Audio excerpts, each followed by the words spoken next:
சோனியா காந்தியை நீ சொரிஞ்சு விடு, காலில் விழுந்து கும்பிடு, அது எனக்கு பிரச்சனை இல்லை. சோனியா காந்திக்கு பாதுகாப்பா செக்யூரிட்டியா நீயே கூட இரு, அது எனக்கு பிரச்சனை இல்லை.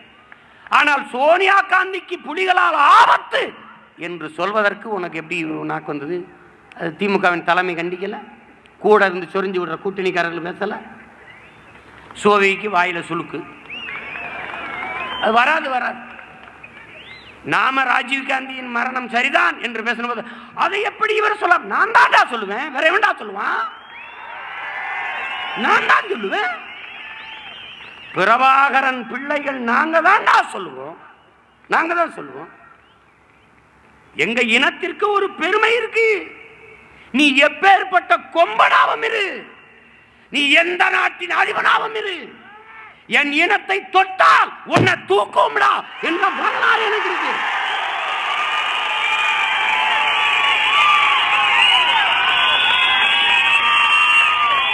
சாதாரணமா ஒரு சின்ன பயலா நான் பேசிக்கிட்டு இருக்கும் போது உனக்கு இது கஷ்டமா இருக்கு. ஆனால் ஒரு நாள் பார்த்துக்க, நீ யாரா வேணாலும், யாரா வேணாலும். எங்க ஐயா வீரப்பன் காவலர்களை சுட்டாரு, சுட்டாராமா. ஏன் சுட்டாரு? விசாரணைங்களை வேற. என் பெண்ணை தொட்டா சுட்டான்டா. தம்பி, வன்முறைக்கு எதிரான வன்முறையும் அகிம்சை தான் தம்பி, அகிம்சை தான். நீ வெட்ட அருவாளை ஓங்கும் போது விழுந்து கும்பிடுகிற ஈன சாதி அல்ல நான். நீ வெட்ட வேண்டும் என்று நினைக்கிறதுக்கு முன்பே உன்னை வெட்டி முடிக்கிற மான மறவர் கூட்டனா. நீ இந்த வேலையில வேற எங்கேயாவது வச்சுக்க.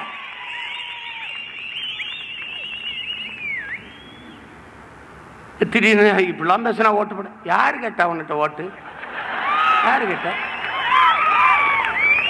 எனக்கு போட்டு என்னை வெல்ல வச்சினா நீ வாழுவ, இல்லைன்னா செத்து போவ. எல்லாருக்கும் அழுத மாதிரி உனக்கு அழுதுட்டு போவேன். இப்படித்தான். உனக்கு என்ன இருக்கு? என்ன இருக்கு? ஏதாவது பண்ணி மேல வந்துருங்க, ஏதாவது பண்ணி ஒண்ணு சொல்ல. வீட்டுக்கு வீடு ஒரு இலவசமா கார்ரா,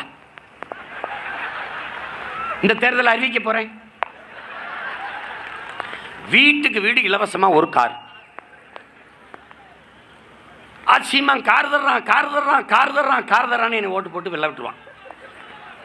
நான் முதலமைச்சர் ஆனவொடனே கார் கார் வரப்போகுது, கார் வரப்போகுது, கார் வரப்போகுதுன்னு காத்திருப்பான். அப்போ நான் என்ன பண்ணுவேன்? கார் வருகிறது, கார் கொடுக்கும் திட்டம், அரசு விழா எல்லாம் அறிவிச்சிட்டோம். அமைச்சர்கள்லாம் போகிறோம் ஒவ்வொரு வீடாக.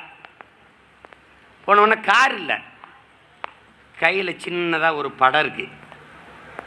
அது பிரிடா, கார் தானம்மா, கார் இந்தாங்கம்மா, இவர் தாம்மா உலகத்திலே பெரிய காரு, அண்ணல் அம்பேத்கர், இவரை மாட்டுங்கம்மா.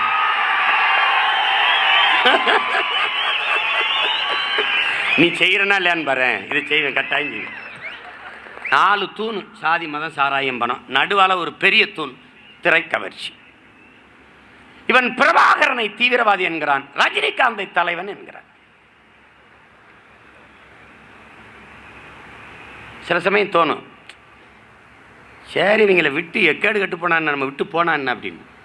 மேடையில் பேசிட்டு இறங்கு, மாயாண்டி குடும்பத்தில் சூப்பராக ஆக்ட் பண்ணியிருக்காங்க. அடக்கனியே முடிச்சீங்களா, இதுக்கு அங்கே இருந்து தொலைச்சிருக்கலாம் போலுக்கு நமக்கே தோணும். இந்தியாவில் எந்த மாநிலத்தில் திரைப்படம் இல்லை, எந்த மாநிலத்தில் நடிகனே வா நாடாள வா என்று எவன் கூப்பிடுறான்? நடிகனை தலைவன் என்று சொல்லுகிற இனம் தாழ்தலை இட கூட்டமடாது. பாரா ஐயா, எம்ஆர் ராதா பேசுறது கேள்றா. நீங்க முதலமைச்சரானா என்ன செய்வீன்னு இந்த கேள்வி கேட்ட உன்னை தூக்கல போடுவேன்றாரா. நடிகர்கள் நாங்கள் கூத்தாடிகள், உங்களை மகிழ்விக்க வந்தவர்கள். நீங்க கொடுக்கிற காசுல சொகுசா வாழ்ந்து கொண்டிருக்கிறோம், பாத்தீங்களா கைதட்டினா போங்கிறார். அருகில் இருக்கிற கேரளாவை பார்த்து கத்துக்க. மம்முட்டி மோகன்லாலை விட பெரிய நடிகை இங்க இருக்கானா?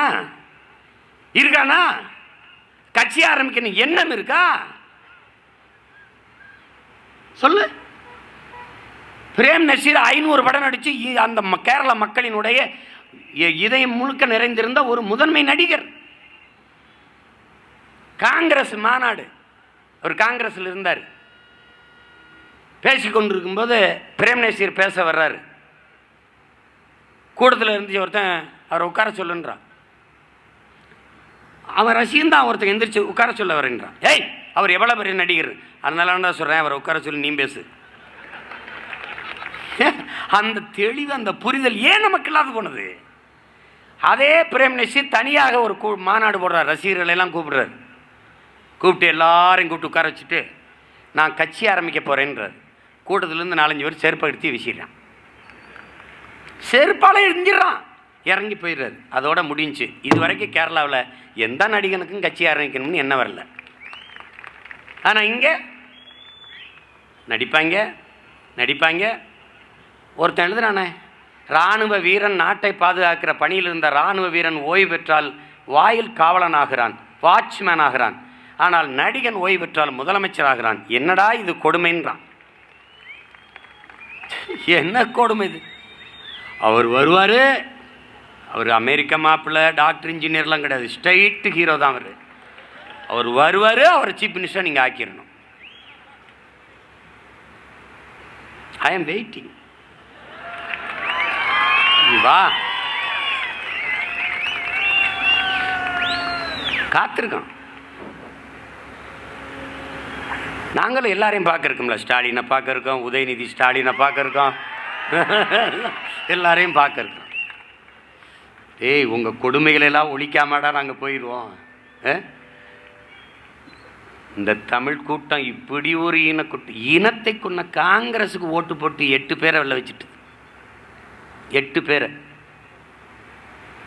உலகம் உன்னை எப்படி பார்க்கும்? ஒரு மானங்கட்ட கூட்டமாக பார்க்காதா? இனத்தை கொன்னவனை எப்படி உன்னால் கொண்டாட முடியுது? எப்படி கொண்டாட முடியுது? உண்மையிலேயே தன்மானத்திற்காக உயிரை விட்ட இனத்தின் மக்கள் தானா நீங்கள்? அந்த சந்தேகம் எழுமா எழாது? என் முன்னாடி என் பின்னாடி வருகிற பிள்ளைகளுக்கு இது இல்லை, தொலைதூரத்திலிருந்து கேட்குறவர்களுக்கு இது கேட்குறேன், இந்த கேள்வியை எழுப்புறேன். எங்கூட இனமானமும் தன்மானமும் இருக்கிறவன் தான் ஓடி வர்றான். நான் ஒன்றும் பெரிய ஆள் கிடையாது, சீம்பான் சினிமாவில் இருந்தால் வந்தான் தான். நான் ரசிகர்களை சந்திக்கலை ராஜா. நான் கமலஹாசன் போல, விஜயகாந்த் போல, ரஜினிகாந்த் போல, விஜய் போல ரசிகர்களை சந்திக்கலை ராஜா. நான் மக்களை சந்திச்சேன், என் மக்களை சந்தித்தேன். நீங்கள் எங்களை ஆள வேண்டும் என்று நினைக்கிறீர்கள், நாங்கள் எல்லோரையும் போல என் மக்கள் வாழ வேண்டும் என்று நினைக்கிறோம். ரெண்டுக்கும் மிகப்பெரிய வேறுபாடு இருக்கு. இவன் பேசுவான், ராஜீவ்காந்தி பெரிய இவரு, அவர் பெரிய இவரு, அவர் பெரிய சுவர் அப்படின்னு தொடச்சு தூக்கி எரியாம நான் போயிடுவேன்னு நினைக்கிறேன். நீ நினைக்கிறேன்?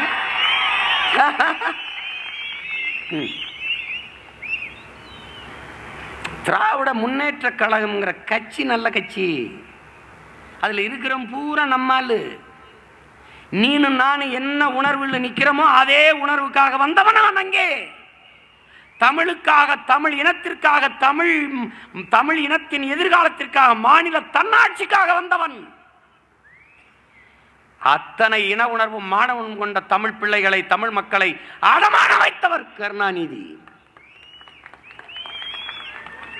அவரும் அவர் குடும்பமும் எடுத்த தனிப்பட்ட முடிவு நம் இனச்சாவு. என்ன பொதுக்குழு கூட்டினாரா, செயற்குழு கூட்டினாரா? அவருக்கு தலைவரை பிடிக்காது, ஏன்னா அவர் எம்ஜிஆர் ஆள். அதனாலே எங்களுக்கு கருணாநிதியை பிடிக்காது. ஆமா, உங்களால் நம்ப முடியுதா? அண்ணன் என்கிட்ட சொல்றாங்க, என்ன சொல்றாங்க, தமிழின தலைவர் நாங்கள் 50,000 கொடுத்தாரு. 50,000 தான் அப்படிங்கும்போது அதை வாங்கிறதுக்கு போகலாமா வேணாமாங்கிற குழப்பம் தலைவருக்கு வருது.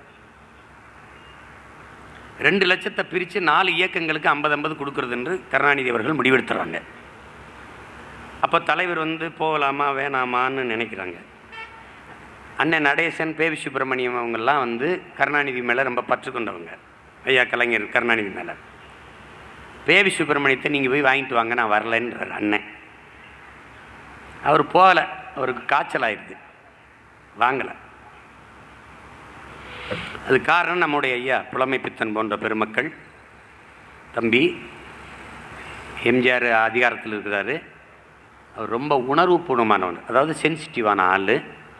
நீங்கள் கருணாநிதியை போய் பார்த்து அந்த 50,000 வாங்கினது தெரிஞ்சிருச்சுன்னா ஒரு தடவை உங்களை சந்திக்கிற மறுத்துற கூட வாய்ப்பு இருக்குது, வேண்டான்ட்டு.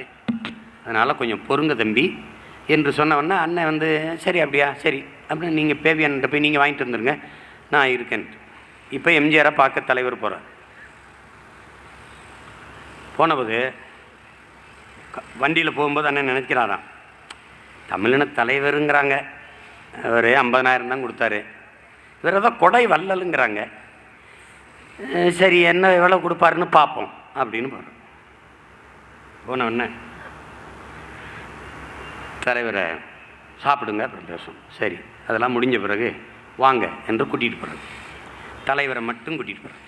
கூட்டிகிட்டு போகும்போது தனிப்பட்ட தன்னுடைய படுக்கறைக்கு கூட்டிகிட்டு போகிறாங்க. கூட்டிகிட்டு போகும்போது அலமாரியே திறக்கிறார். திறந்தா அலமாரி முழுக்க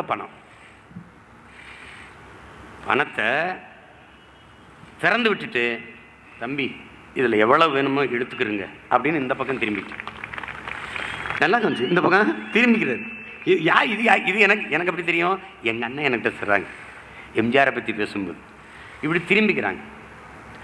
கொஞ்ச நேரம் கழித்து திரும்பி பார்த்தா தலைவர் சும்மா கை கட்டி அவரே பார்த்துக்காரு. என்ன எதுவும் எடுக்கலை?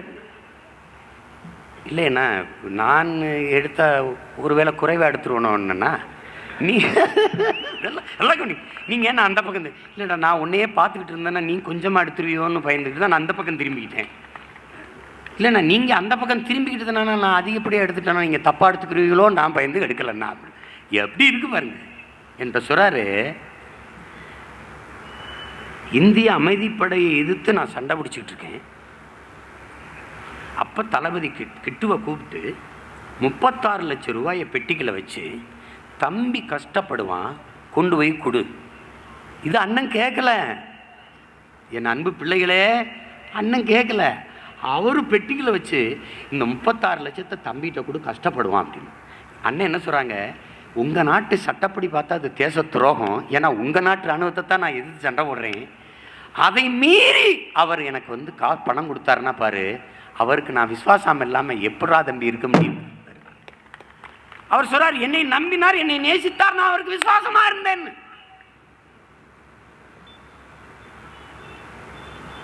கருணாநிதியின் வரலாறு என்பதே தமிழ் இனத்தின் துரோக வரலாறு தான்.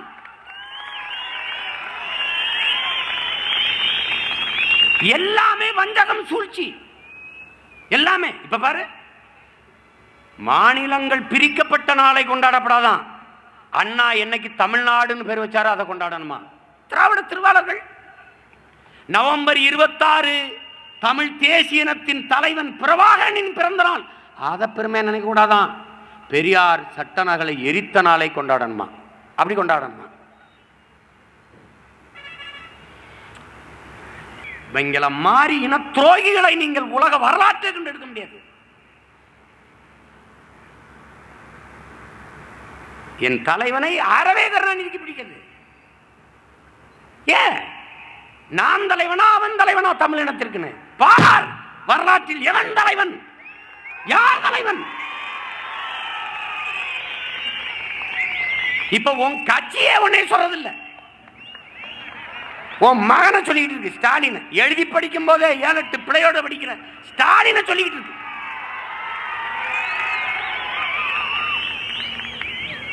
நான் ஒரு சத்தியம் பேசினேன், எந்த பதவிக்காக என் இனச்சாவை சகித்துக் கொண்டீர்களோ அந்த பதவி உங்கள் வாழ்நாளில் இனி எப்போதும் கிடைக்க விடமாட்டேன் என்று சத்தியம் செய்தேன்.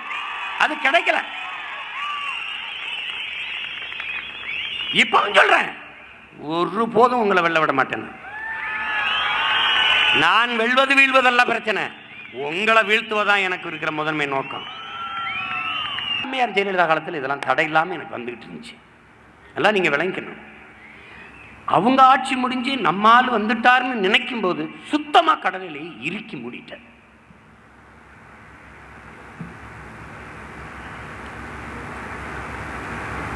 அவர் நினைச்சா செய்யலாம், ஆனா செய்ய மாட்டார். அப்புறம் நீண்ட மௌனம். தமிழினத்திற்கு இவர் தான் தலைவர்ன்றாங்களே, அப்படி பார்த்தா எனக்கு அவர் தானே தலைவர். அப்ப நான் கஷ்டப்படுறத அவர் விரும்புறாரா? நீங்க பேசி பாருங்க. கடல் எல்லையில ஏதாவது ஒரு ஓரத்தை தளர்த்தி விட சொல்லுங்க, ஏதாவது ஒரு ஓரத்தை.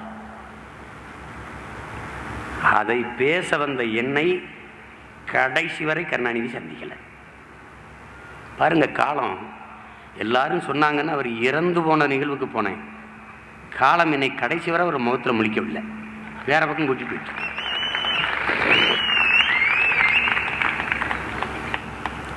எனக்கு ஒரு பெருமை உண்டு. பிடித்த நடிகர்களுக்கு கைதட்டிய கூட்டத்தை திருப்பி பிரபாகரன் என்ற பெருந்தலைவனின் பக்கம் திருப்பிட்டங்கிற பெருமை எனக்கு உண்டு. நாங்கள் பேசிக் கொண்டிருக்கிறோம், நானும் என் பிள்ளைகளும் பேசிக் கொண்டிருக்கிறோம் இனப்பெருமை. தூர இருந்து பார்ப்பான், ஏன்னா அந்த ஆள் பேசிட்டு இருக்கான் பெருமை தமிழர்கள் நாங்கள்ன்றான். தரையில் சோறப்பட்டு தின்னுக்கிட்டு இருக்கான். சி நாகரிகம் கிடையாது ஒரு கூட்டம் பொறுக்கு. நாளைக்கு நாடு அவர்கள்ட்ட தான் போகுது. நடிகன் நான் ஆண்டால் ரசிகன் மந்திரி ஆயிடுவான். அதான் நடக்கும். அப்புறம் ராஜேந்திர பாலாஜி மாதிரியும் ஐயா செல்லூர் ராஜு மாதிரியும் வந்து உட்காந்து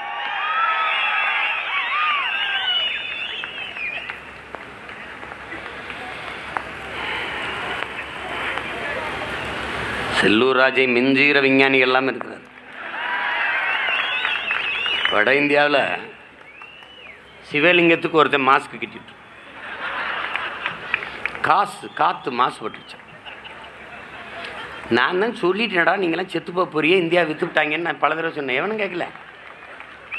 இப்போ வந்து இந்த ஏர் இந்தியாவை விற்கிறதையும் இந்த பாரத் பெட்ரோலியத்தை விற்கிறதையும் நீங்கள் 10 வருஷமாக பேசிட்டேன், ஏற்கனவே விற்றுட்டான். அவன் இந்தியாவே விற்றுட்டான். காங்கிரஸுக்கும் பாரதிய ஜனதாவுக்கும் ஒரே ஒரு போட்டி தான், ஒன்லி ஒன் காம்படிஷன். என்னது? இந்தியாவை விற்றுட்டு சீக்கிரம் கல்லா கட்டுறது யார்? வெளியில் வரும்போது டெவலப், எம்ப்ளாய்மெண்ட் இதெல்லாம் பேசிட்டு இருப்பான். நீ நம்பிக்கிட்டு தெரிய வேண்டியதுதான்.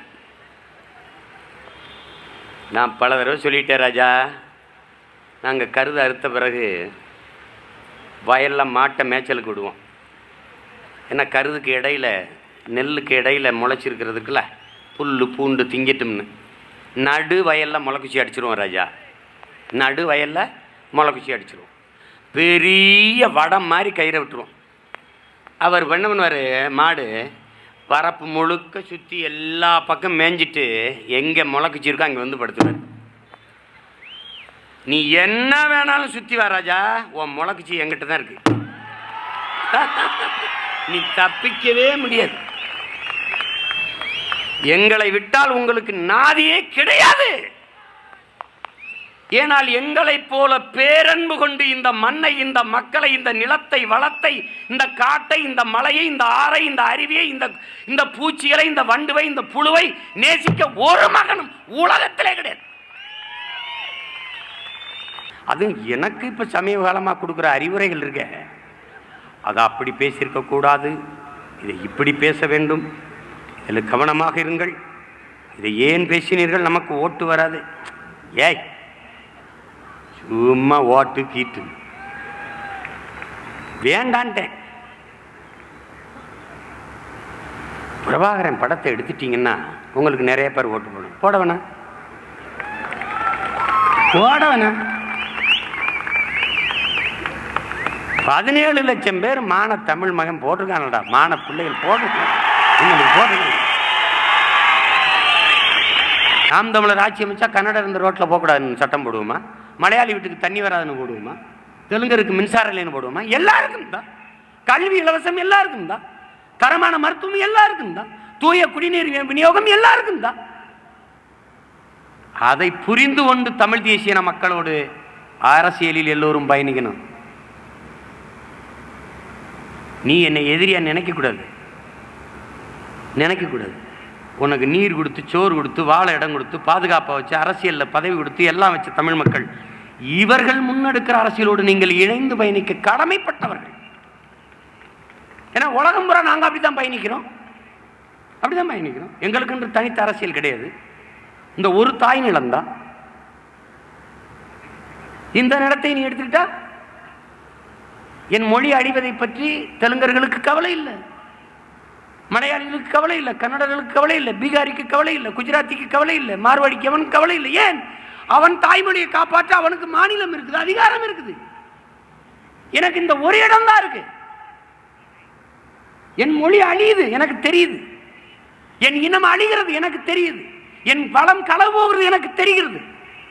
அதை காப்பாற்ற எண்ணம் இருக்கிறது, துடிக்கிறோம். அதிகாரம் இல்லை, தவிக்கிறோம். அதான் யதார்த்த புரிதல்.